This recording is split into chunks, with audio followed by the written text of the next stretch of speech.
Hi everyone and welcome back to my channel. आज हम पढ़ेंगे गांधी इरविन पैक्ट के बारे में, जो कि साइन हुआ था 5 मार्च 1931 को। अब पिछले वीडियो में हमने डिस्कस किया था सिविल डिसोबीडियंस मूवमेंट के बारे में, और जब सिविल डिसोबीडियंस मूवमेंट हुआ तो आपने देखा कि काफ़ी बड़े लेवल पर हुआ था, और इसके बाद ब्रिटिश गवर्नमेंट को ये बात समझ आ गई थी कि अगर उन्हें कोई भी सेटलमेंट, इंडिया के रिगार्डिंग कोई भी सेटलमेंट करना है, तब कांग्रेस का सपोर्ट ज़रूरी है। बिना कांग्रेस के साथ कोऑपरेट किए वो ये सब नहीं कर पाएंगे, वो जो चाहते हैं नहीं कर पाएंगे। And on the side of Congress also कई सारे लीडर्स अरेस्ट हो गए थे। एंड ये जो एक रिजिड स्टैंड था कि बॉयकॉट कर देंगे और ये कोऑपरेट नहीं करेंगे ब्रिटिश के साथ, वो सब चीज़ें भी अनसेटिस्फैक्ट्री लग रही थी। वो काफ़ी ज़्यादा, वो अपने लीडर्स के बीच में भी उनके डिस्प्यूट्स थे।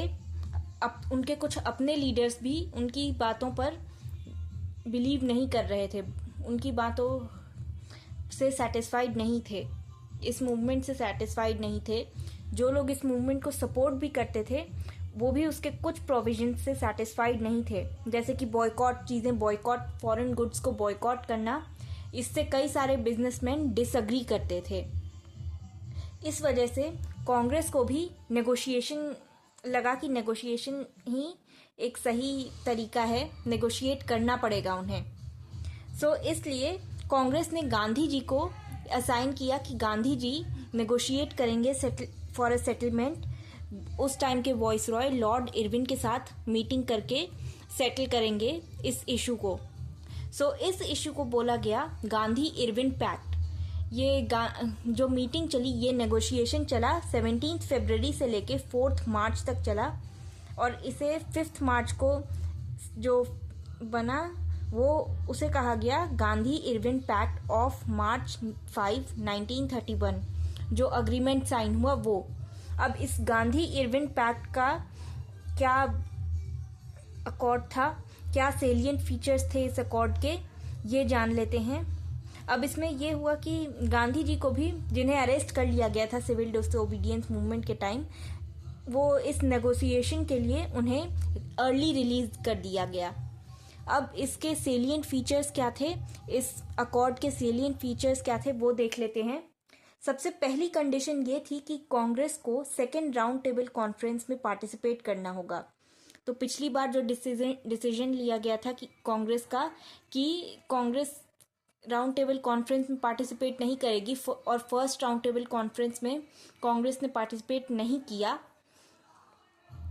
उसके बाद अब ये हो गया कि इस अकॉर्ड के अकॉर्डिंग, इस एग्रीमेंट के अकॉर्डिंग कांग्रेस को इस सेकेंड राउंड टेबल कॉन्फ्रेंस में पार्टिसिपेट करना पड़ा, जिसके लिए बाद में गांधी जी जाते हैं। Next, Congress civil disobedience movement को विड्रॉ कर लेगी इमीडिएटली, विथ इमीडिएट इफेक्ट। हर तरह से किसी भी फॉर्म में सिविल डिसोबीडियंस मूवमेंट कंटिन्यू नहीं होगा। अब जो ब्रिटिश गुड्स को बॉयकॉट किया था कांग्रेस ने, वो भी, उस बॉयकॉट को भी हटाना होगा, उस बॉयकॉट को भी विड्रॉ करना होगा। अब नेक्स्ट, ये सब तो कांग्रेस को करना था। गवर्नमेंट को क्या करना था? तो गवर्नमेंट, जो ब्रिटिश गवर्नमेंट थी, उन्होंने जो इतने सारे ऑर्डिनेंसेस पास किए थे सिविल डिसोबीडियंस मूवमेंट के टाइम पे, जैसे ऑफिसर को, उनकी अथॉरिटी को ऐसी पावर मिल गई थी कि वो किसी भी पर्सन को विदाउट एनी रीज़न अरेस्ट कर सकते हैं। इस टाइप के सारे ऑर्डिनेंसेस हटाने होंगे, रिमूव करने होंगे, विड्रॉ करने होंगे। गवर्नमेंट को सॉल्ट लॉ भी रिमूव करना होगा, और ये कंजम्पशन के लिए सॉल्ट बनाने की परमिशन देनी होगी बिजनेसमैन को, मतलब कंजम्पशन के लिए सॉल्ट बनाने की परमिशन देनी होगी, ये राइट देना होगा। अब इस पैक्ट को कांग्रेस ने कराची सेशन में अप्रूव कर दिया था, बट कुछ कांग्रेस लीडर्स जो कि पर्टिकुलरली लेफ्ट विंग से आते थे, उन्होंने इस पैक्ट को अप्रूव नहीं किया, वो इससे अपोज थे। बिकॉज गवर्नमेंट ने, ब्रिटिश गवर्नमेंट ने किसी भी नेशनलिस्ट डिमांड को फुलफिल करने का प्रॉमिस किया ही नहीं। अब Gandhi ji had raised various other points including the fate of Bhagat Singh, Sukhdev and Rajguru।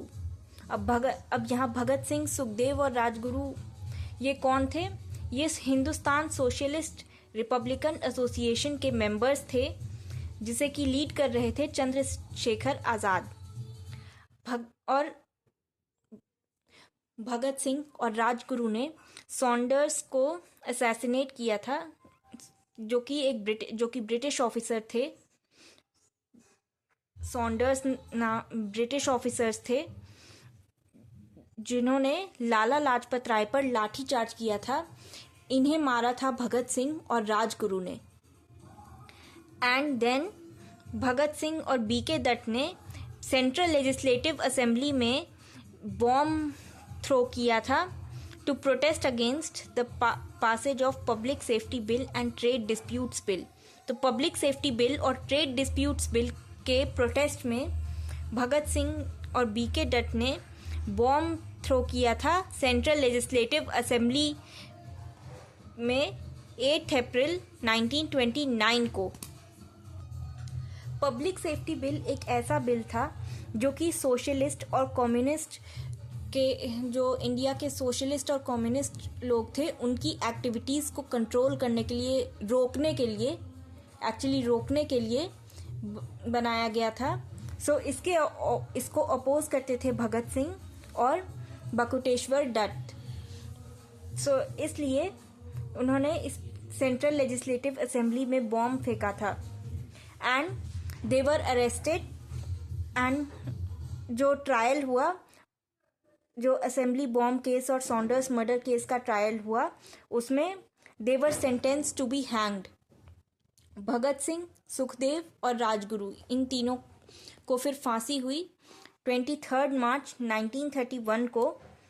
Gandhi ji ने रिक्वेस्ट करी थी कि इनके डेथ सेंटेंस को रोका जाए, बट इस वॉइसरॉय ने उनकी बात नहीं मानी और 23 मार्च 1931 को इन्हें हैंग कर दिया गया, इन्हें फांसी दे दी गई। आई होप आपको यहाँ तक समझ आ गया होगा। इसके रिजल्ट्स हम बाद में डिस्कस करेंगे।